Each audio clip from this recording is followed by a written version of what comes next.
ကံတရားဆိုတာကိုလုံးလိုက်လို့တစ်ဖက်သားအစဉ်ပြေသွားရင်အဲ့ဒီအစဉ်ပြေမှုဟာကိုစီပြန်ရောက်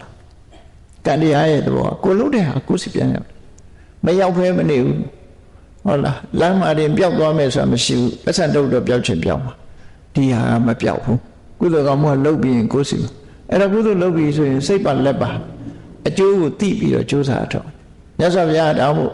အေးလှူတဲ့တန်းတဲ့ကုသိုလ်ကောင်းမှုလုပ်တယ်ဆိုတာတဲ့ဟိုလုပ်ငန်းသေးတာမသေးတာ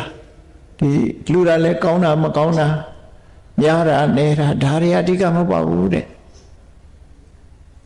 အရေးကြီးတာဘာလို့ဆိုရင်တလေးတစားလုပ်ဖို့အရေးကြီးတယ်ကိုလုပ်တဲ့လုပ်ငန်းတစ်ခု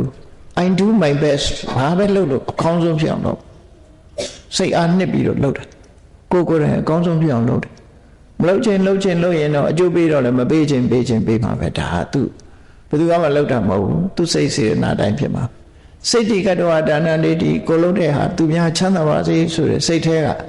မုံမြတ်တဲ့နှလုံးသားနဲ့ပြုလုပ်ရမယ်တာထာတာနဲ့လေးဒီကိုယ်တိုင်ပါဝင်လုပ်ရမယ်အလူလည်းဒီတိုင်းအာဂမနဒိဋ္ဌိကိုလုံးတဲ့ဟာတွေဘယ်တော့မှပျောက်ပြစ်မသွားဘူးကိုယ်စီပြန်ရောက်လာမှာပဲဆိုတာ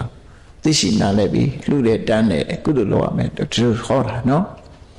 အဲ့တော့နောက်ဆုံးမှာဒီကုသိုလ်ကောင်းမှုတွေဟာပျောက်ပြစ်သွားတာမဟုတ်ဘူးကိုယ်စီရောက်လာအေးဒါကြောင့်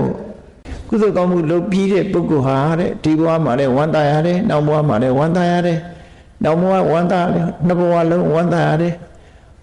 အကျိုးပေါ်လာတဲ့အခါကျတော့အလုံးပို့ပြီးတော့ဝမ်းသာရလိမ့်မယ်လို့ဒီလိုဟောတာ